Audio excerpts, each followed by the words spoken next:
Alright, we're gonna be talking about CSE 373 while we play Clash Royale 2v2s. Today I'm gonna be playing Sneak and Golem because it's a funny deck, and we're gonna be talking about Divide and Conquer. Now the thing is that Divide and Conquer, um, I knew about Divide and Conquer since I was a little kid, 8 years old. And okay, it's not the Divide and Conquer that you're thinking of because I learned it from oh my god. Because I learned it from a kids show called Bakugan. And if you don't know what Bakugan is, I'm sorry, but it's actually it's like Pokemon, but not okay. It's like cool. It's like cooler Pokemon. Okay. No, it's Pokemon. Okay. And the reason it's cool is actually I don't know. I should stop yapping about Bakugan. But pretty much, um, divide and conquer as a term kind of came up in that. Kind of came up in that show. It was like it was the enemies, like the antagonists, and they were trying to figure out how do I oh, how do I kill these this or how do we defeat these protagonists? They're too strong.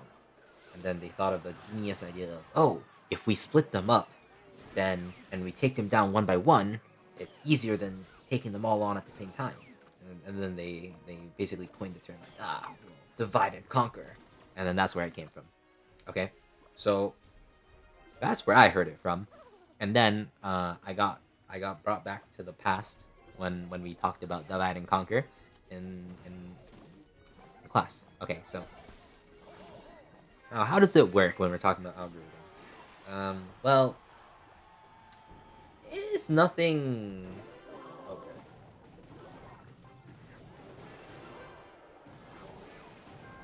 It's nothing, bro. I cannot believe that happened. But okay. Uh, it's not much different than what the Bakugan guys did.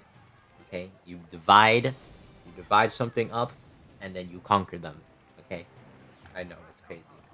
Um, but that's how it works.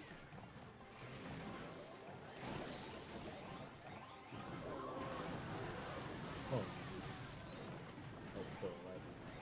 Insane. Okay, yeah. So, when we talk about splitting things in algorithms, we're mainly oh shit, we're mainly talking um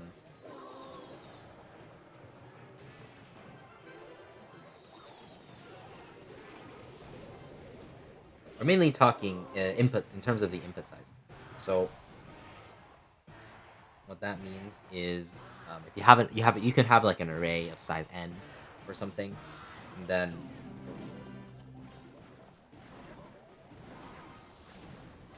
you have an array of size n, and then if you divide it by I don't know, for example, splitting n into two. Okay. Um,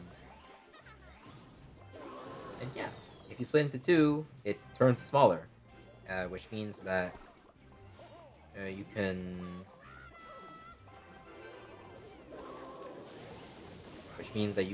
conquer them, the smaller ones. I know it's pretty cool.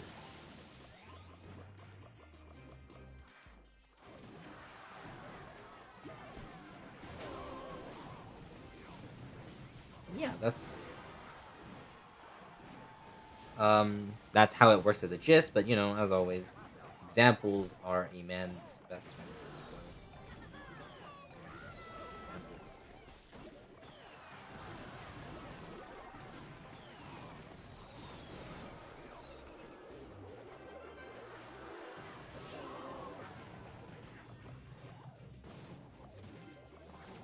Bruh.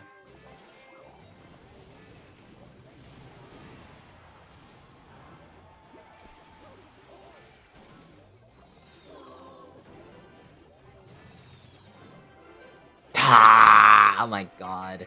Okay, sorry, my bad. So we're gonna be talking about some examples. First one I want to talk about is subarray sum or maximum subarray, and pretty much a subarray is a contiguous sequence in your array, which is not empty. So, for example, if I had the array 1, -1, -1. So that's 1, -1, -1. Then a subarray of that would be 1, -1. Or like -1. Okay, that was actually a horrible example, but let's do 1, 2, 3. Okay, if I have the array 1, 2, 3, then um 1, 2 is a subarray, 2, 3 is a subarray. What is not a subarray is 1, 3. 1, 3 is not a subarray because it's not consecutive.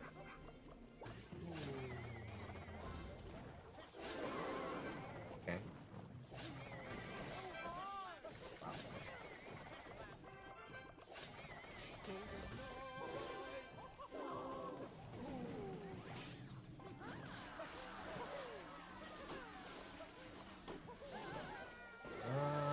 Okay, that works.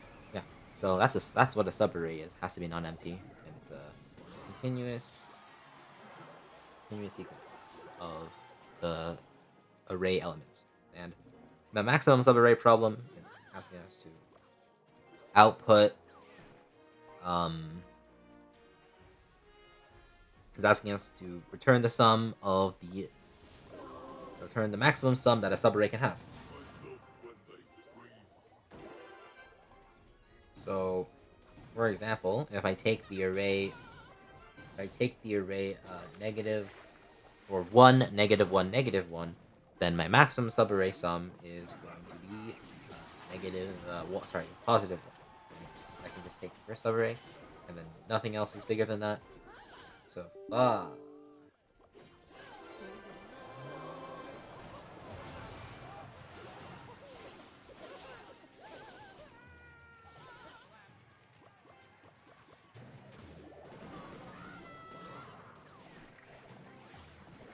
and yeah, okay. So that's the problem.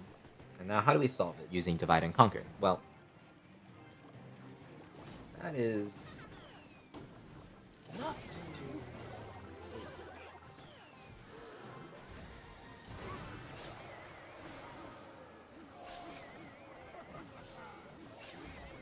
Bruh.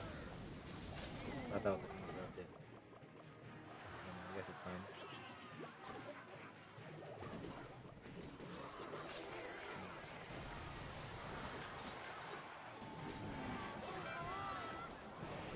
Nice try, nice. Oh, oh, yo. Those skeletons were so into.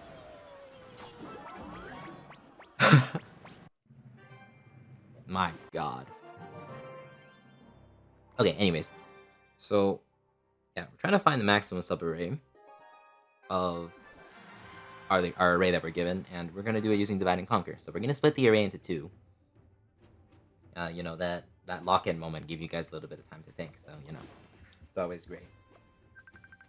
And, oh, by the way, you guys should be lying down in bed with your eyes closed. You don't need to be watching my Clash Royale gameplay. This is only for if you have 0 attention span, and you really need this gameplay in your life to be a functioning human being. Other than that, probably don't. This is a bad way of studying. I'm just doing it for fun. So, what you're gonna do is you're gonna split the array. Wow. You're gonna split the array into 2. And when you do divide and conquer, it's kind of like a recursive algorithm, where you learn how to solve the general problem by kind of like making the problem smaller.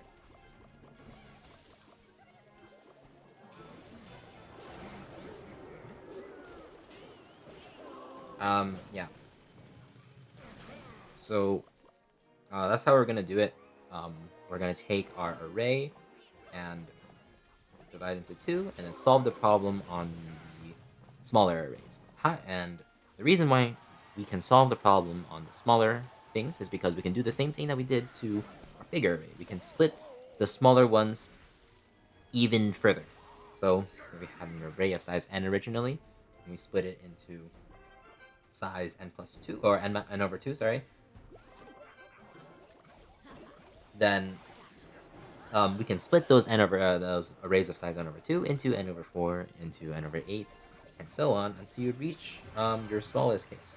And then the smallest case is what determines whether or not you can kind of solve the problem. If you you can keep uh, breaking it further down. But if you can't find a way to solve the smallest version of the problem, you're not going to solve the problem. So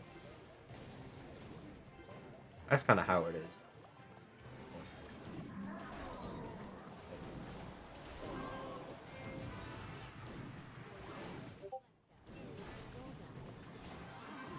And okay, yeah. So so when you do divide and conquer, you always need a way to solve the smallest version of the problem.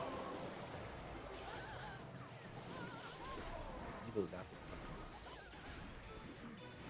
And so if I okay now, so how do we solve the smallest version of the problem? Well, that is, well, usually that's the easiest part. So if we have, so what's our smallest problem is going to be when you have your array and it has a size of 1. That's our smallest problem. How do we find the maximum subarray of an array of size 1? Give you guys a little bit of time to think about that. Okay, and actually, while we're on that topic, you guys know those videos. Okay, maybe you haven't watched them, but there are videos out there where it's like, oh, pause now, to try and get the answer, and then when you're ready, keep watching the video to learn the answer. I find that those don't really those are inefficient because when you pause, you're going at your own pace. It's too comfortable. You feel like you feel like you can do whatever you want, and it is not. And it's not good to be complacent. So instead, I will give you time to work, and instead of you controlling the amount of time that you work, I will control the amount of time that you work. Okay, yeah, anyways. So, yeah, how do you solve the base case? That was the question. Well, you just take the array itself, because the only subarray of an array of size 1 is itself. Okay? That's how you solve the base case. So then that means that if we can figure out a way to divide our original array of size n into um, like smaller arrays, and then figure out how to use the answer to the problem of the smaller arrays to generate an answer for the larger one, then we're golden, right? Then we're pretty much algorithm proven. So, oh my god. Don't backtrack, don't back. Oh. Unlucky. Is that both cannons down? So I'm gonna just blow them in the back. And also Evo E-Dragon is up, so they're in for a good one. Okay. Anyway.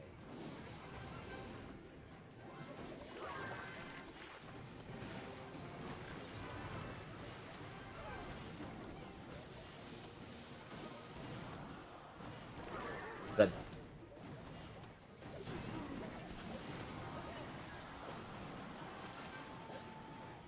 Yeah, so the way we're gonna do it is we're gonna split the array into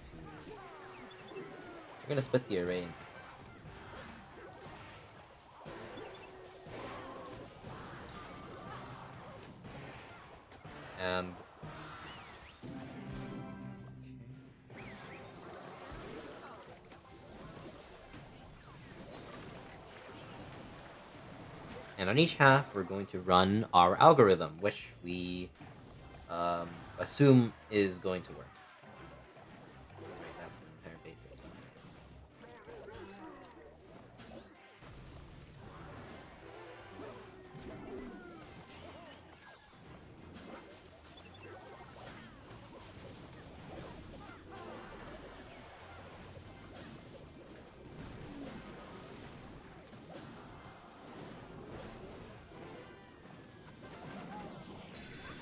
Okay. And also, I locked in too hard. Hold on. Okay. And yeah. So assuming that we have our answers to the two smaller subarrays, that's the ooh, that's gonna dodge the one. So that's the one on the left and the one on the right when we split it into two. Oh, that's the wrong card. How do we know that those two things can help us? Because the thing is that even if you have the two maximal subarrays of the two halves, that doesn't necessarily guarantee that you have the maximum subarray of the original array, right? Because because you only have subarrays of the you only have subarrays of the original of like sorry the left half and the right half, but you're also that also means that you're missing out on whatever's in between. Should have tried.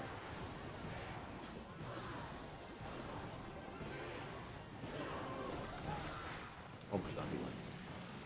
So the way that we can work around that is we can just add an extra piece of computation into our algorithm. So we can compute maximum subarrays um, fully contained on the left side, fully contained on the right side, and then also a mix of both. Right. And the way that we do the mix of both is when you are calculating the maximum subarray on on the left, you can also compute the maximum subarray that lies on the that touches the middle, so that you can merge it with something else, like on the other side. And that's kind of the key for this one. That's how we're gonna do it. And it turns out that that's just the entire algorithm, which is quite nice.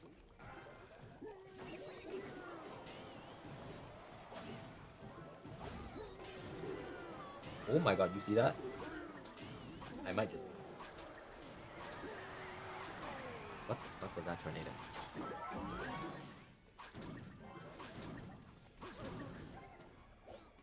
Okay, yeah. So that's the entire algorithm. You split into two, compute maximum subarray fully on the left, fully on the right, in the middle, and then you see which subarray has the higher sum, and that's the subarray that you take, and then you're done.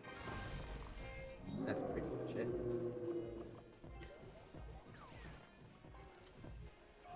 And then, that's one problem. That's like a I would consider that like an easy-ish example. Um, now we can try one that's a little bit harder. Not by much, but it is a little bit harder. And it's called kth largest element, pretty much. Same kind of setup. You have an array.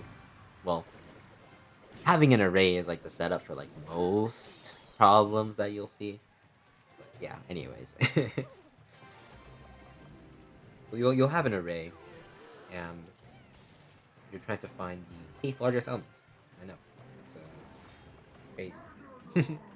So what does that mean? If you have an array of um, you have an array of, let's say, 1, 2, 3.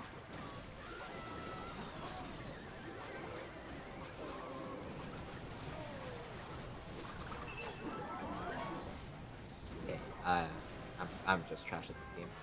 If you have an array of size, well, not size, but if you have an array that's 1, 2, 3, then what you do is you find the kth largest element. So if k is equal to 1, that's just the largest element, which is 3. If k is equal to 2, that's the second largest element, that's 2. And if k is equal to 3, that's the third largest element, or that's also 1. Okay? And yeah, we're gonna try to solve that problem using Divide and Conquer. So if we try what we did before with splitting the array into two, you'll find that it doesn't really work that well. Um, kind of because like splitting into two kind of gives you no, it doesn't give you any good information, right? So why don't you guys take a second and think about what you can do while I lock in on this Clash Royale game.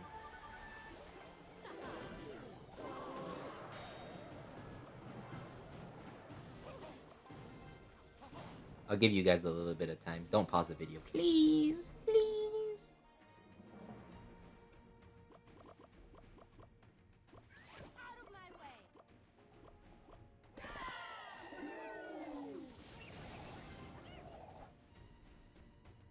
Okay, that's good. That's good enough time. You guys should not be spending that long.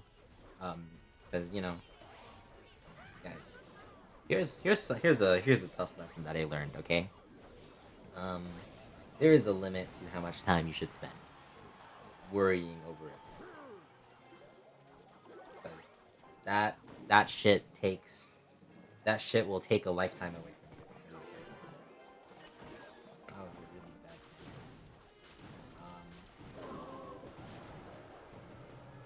Yeah. So guys, be careful. Be careful with what you do with your time.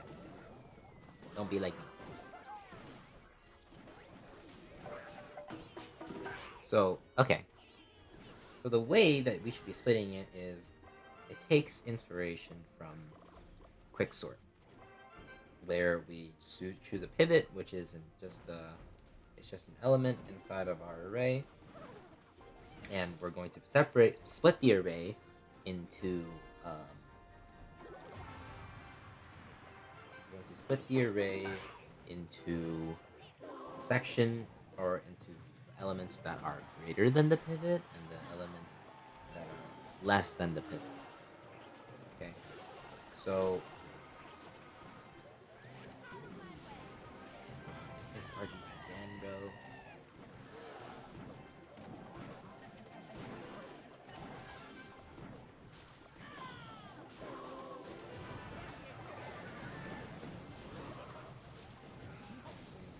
Beginning to get annoyed at RG players. Okay. So, yeah, that's the way that we split it. And you'll see. So, I split it in this way. Now we're going to take a look at. We're going to examine the.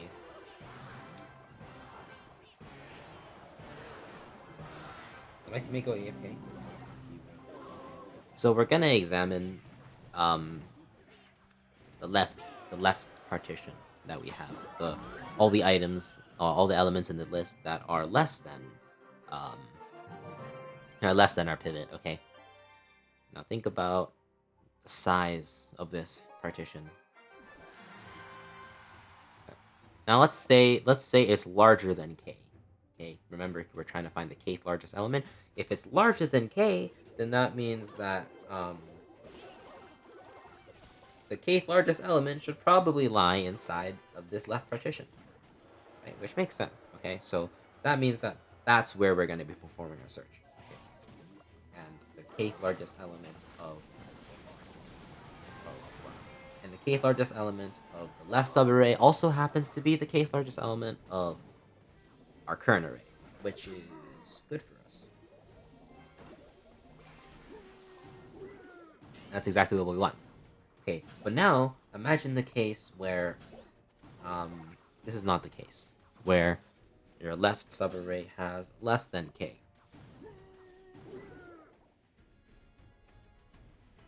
5 seconds to think about it. It's gonna be in the right subarray. Okay, but problem is that your left subarray, or sorry, the kth largest element in your right subarray won't be the kth largest element of your entire array. Because think about it, um, your left partition is taking up some things here. So it's gonna shift. It's gonna like shift the index of all your array elements, and so that's not good. So we have to change um, our k value for our recursion. And so what we change it to is we're just gonna subtract the length of the left partition. And it turns out that if you take k minus the length of the left partition, um, you will get the kth largest element of the array, which is cool. Great.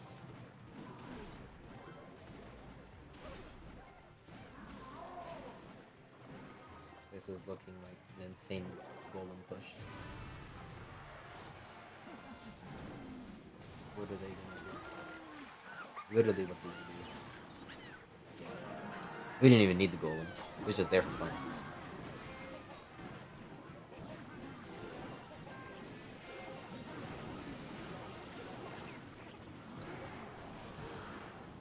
Okay.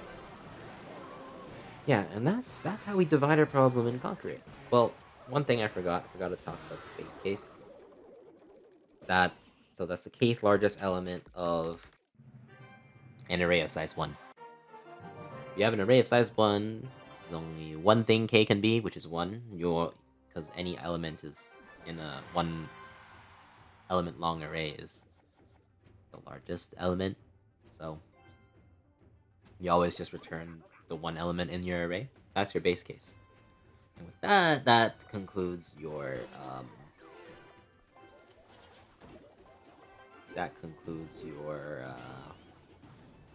algorithm thing. Okay. Now, but then one other thing is you have to make sure that you're also doing the complexity analysis for your algorithm. It's very important. Okay, if you don't do complexity analysis, you're not getting any marks in your homework. All right, it's not a good look. Okay, so we're also gonna analyze runtime. Okay, so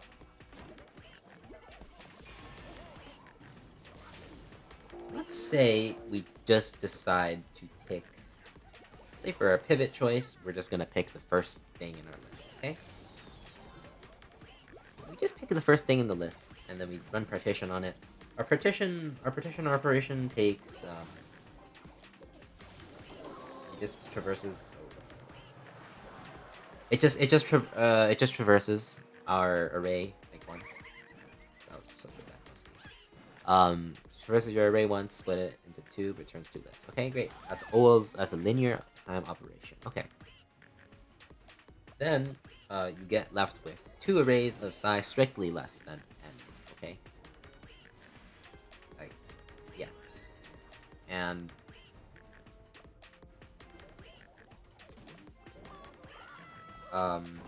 you're going to run this algorithm on one of the arrays. You're gonna run it on the array who is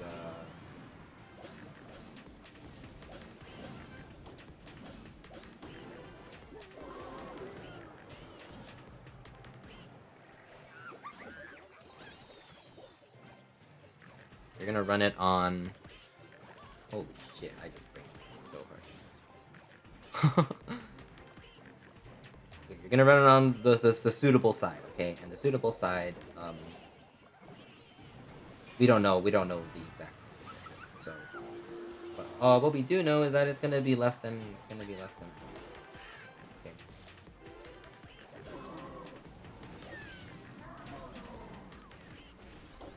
That's the only saving rate that we can do. So if we do it like this, then in the worst case, the array that we're running it on is gonna just not partition that well, and we'll end up with a size of like n-1, let's say. Like maybe we picked it really bad, picked our pivot really bad, so that every element is just larger than it or smaller than it. In that case, unlucky, because what ends up happening is we run a linear time algorithm And then additionally with that, um, also do a recursive case of n minus 1. And if you kind of like substitute that into itself um, multiple times, you'll get like n plus n minus 1 plus n minus 2. And that sum is n squared. So we have a quadratic algorithm for this problem. Okay. Um, which is not great, right? Not great comparatively, because think about what you could do instead. Where there's the other solution to this problem of just sorting the array and then outputting index k element, which takes this is a logarithmic algorithm. So how can we improve this? Well, the way is to choose a better pivot, right? Because basically the bad part of our time complexity came from the fact that our pivot was really bad. So all we have to do is just choose a better pivot. So like we can choose the median, we can compute the median in linear time, and then that means that every time our input size is going to half. Because if we choose a median, then that means that half the elements are in one partition and half the elements are in other partition, and therefore um, you get a recurrence that halves your input size every time, and you can use the master theorem to deduce that that algorithm runs in n log n, and that's divide and conquer.